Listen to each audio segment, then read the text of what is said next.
冇咩？搞唔掂啊呢度！依家都係-10幾度，暫時去過最凍嘅地方。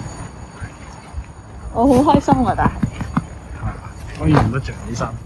唔係啊，多一個體驗，經驗值加1。我覺得凍過北海道，市區都凍過北海道。-19度太凍啦，我哋要走入去 Underground City 避下。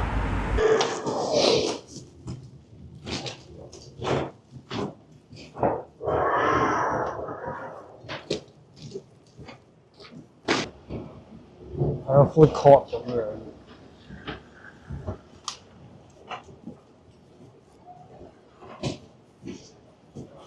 啊，應該係呢度啊。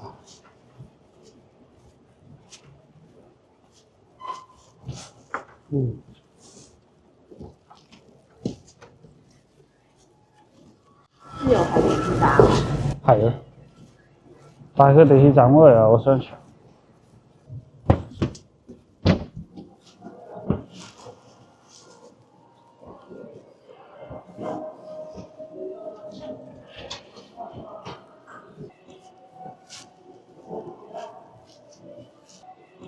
係大商場咯，係咪 Underground？ 係 Underground City 我就唔知。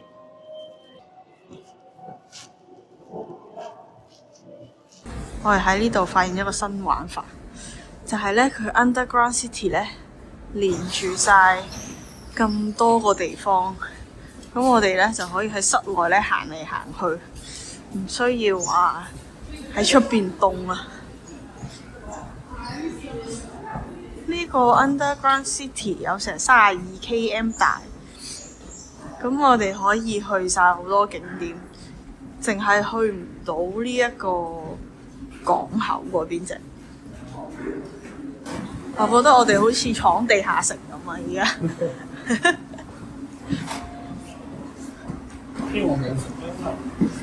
有機會有啲地方要上返地面咯。呢度啲水牌都好清楚，去邊去邊。所以呢度係冬天一定要嚟嘅地方 ，Underground City。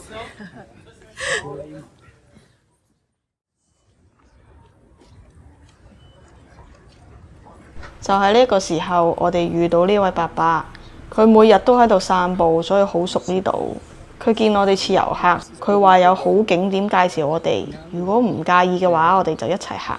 我哋嘅旅程就係咁開始啦。Well, enjoy Montreal. This is the underground city. Yeah, so big. It's big, big, big, big. You get lost. And now we are here. Okay, just there. And now we're going to go around. You see, it connects. This is the major part. This is the big part. So I want you to see this area. Okay. Let's go. This is the better map. That one. 我而家去有一個柏林圍牆嘅地方，就係喺呢度下邊，有一個住喺呢度嘅人帶我哋去。Don't be afraid to stop me. Okay. When you want to take pictures or if you have questions, I'm your tourist guide free. Yeah, thank you very much. Not to get lost, you always have to look at these signs. RESO means the underground. RESO. So the first place we are going to see is this. Then this. Then this. Okay, we go like this. And when we get there, that one will disappear, and a new one, they will add another one. It's quite easy to understand the map. After someone explains. Yeah. This is this one. And then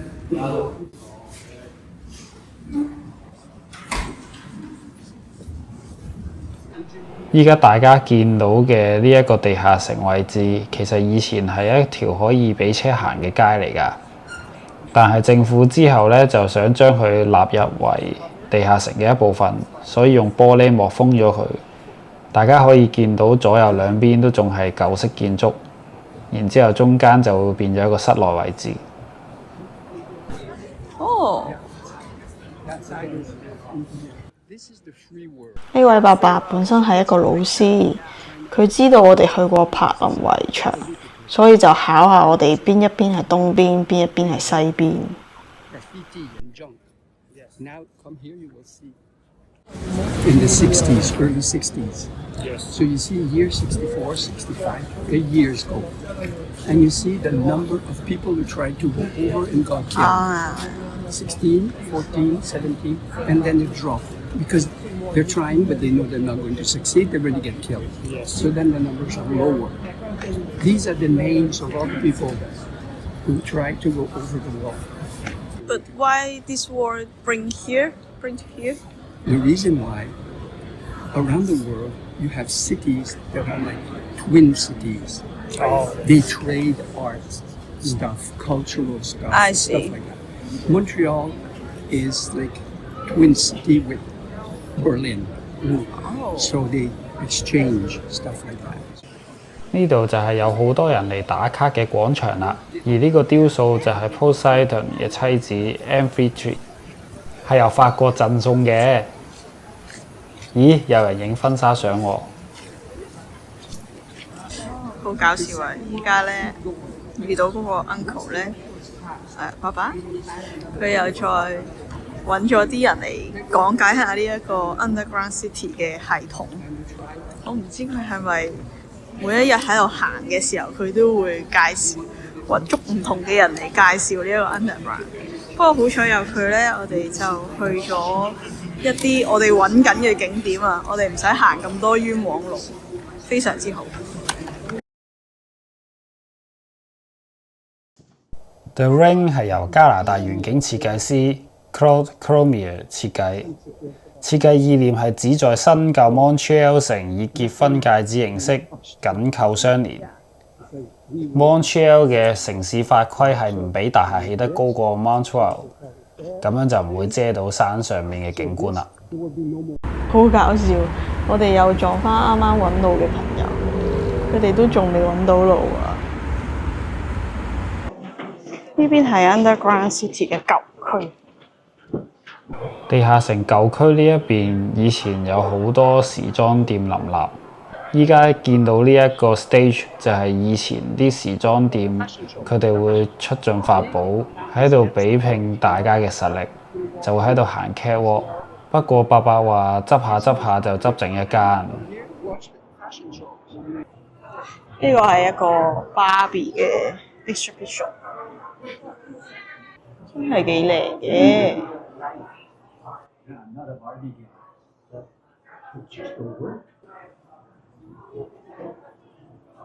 呢度展示咗唔同國家嘅芭比，佢哋着住代表自己國家嘅特色衫。呢度係咪還原翻出面行 catwalk 嘅情景啊？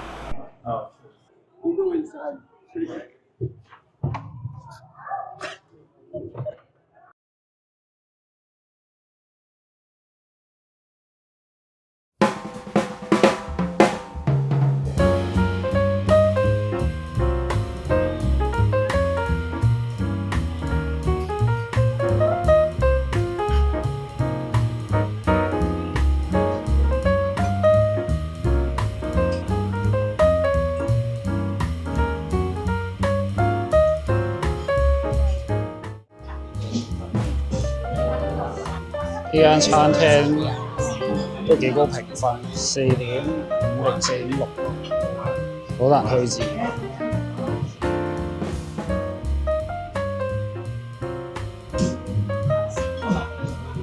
薯仔湯。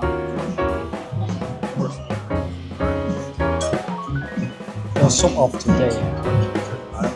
所以你哋下次嚟可能唔同。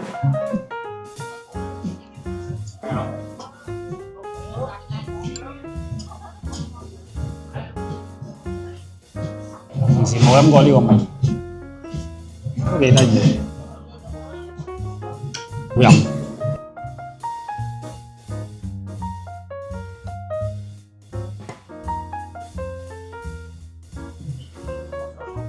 Leg of lamb or the fish of today， 好差。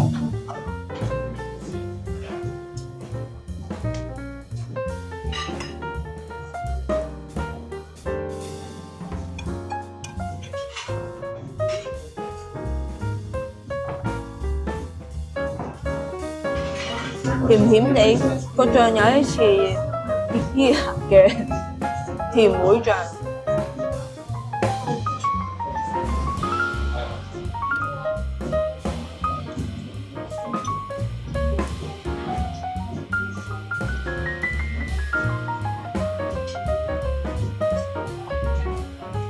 都好實嗰啲魚肉，仲有番茄。最後一份係甜品 cheesecake 食啦食啦，硬嘅。試先，真係有啲硬。係咪啊？個 cream cheese 係好 rich 嘅，醬咧酸甜 ，OK。我哋4日3夜嘅 Montreal 之旅要完結啦。今次嘅旅程非常滿足啦，同多倫多嘅環境完全唔一樣。嗰邊嘅城市規劃做得好好啦，舊嘅城區同埋新城區互相融合，佢哋嗰啲設計都做得非常之好，完全唔覺得兩者之間有一種好突兀嘅感覺。係啊，可能啲人咧比較浪漫啲，同埋有藝術感啲咧，佢用一個戒指 the ring 呢一個概念，將兩者融合，非常之浪漫。同埋行程上面意想不到就係有一個當地好熱心嘅伯伯，佢帶住我哋行呢個 Montreal 嘅 Underground City。如果唔係佢帶住我哋，都不停咁蕩失路。其實同佢一分散咗之後，我哋要揾路返酒店咧，係即時蕩失路㗎。但係好彩佢有教我哋，就會容易啲啦。Montreal 呢一度嘅景點其實都好集中嘅。全部咧都可以喺 Underground City 嗰度去得到，所以我就覺得呢個地方其實係幾方便。冬天嘅時候咧就可以喺 Underground 呢度咧去晒所有地方，唔使凍咯。唔知佢嗰度夏天嘅景色又係點嘅咧？我相信都係非常靚嘅嗰度。如果大家對 Montreal 有更多有趣嘅小知識，不妨喺下邊留言話俾我哋知，等我哋夏天再去多次。如果大家覺得呢條地下城攻略影片有用嘅話，就記得 bookmark 咗條片，同埋 subscribe 我哋 channel 啦。我哋下條片再見啦，拜拜。